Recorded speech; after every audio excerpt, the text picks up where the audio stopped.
October 27th, 1962.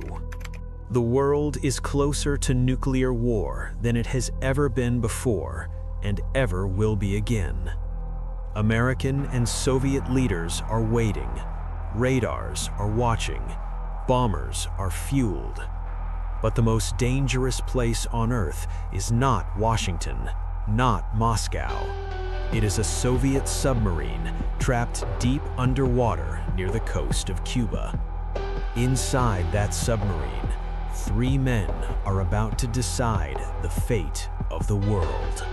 By late October 1962, the Cuban Missile Crisis has reached its peak. The United States has discovered Soviet nuclear missiles in Cuba. President Kennedy orders a naval blockade. The message is simple: turn back or face consequences. Both sides believe the other is ready to strike, and both sides are wrong. What neither side knows is that Soviet submarines near Cuba are armed with nuclear torpedoes, each one powerful enough to destroy an entire American fleet. One of those submarines is B-59. It has been underwater for days. Inside, extreme heat, failing batteries, almost no fresh air. Temperatures rise above 45 degrees Celsius. The crew is exhausted. Men are fainting. Worst of all, they have lost contact with Moscow.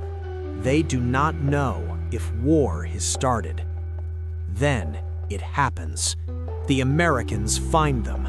U.S. Navy ships begin dropping practice depth charges, small explosions meant as a signal.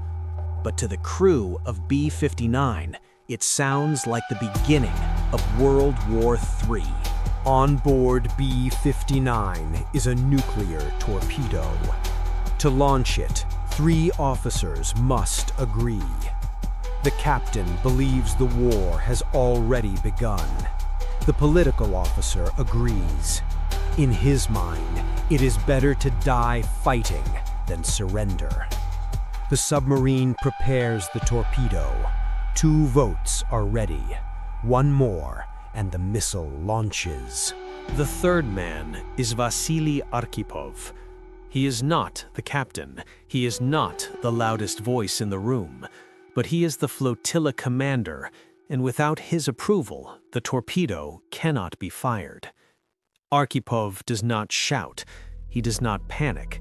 He asks one question: what if this is a mistake?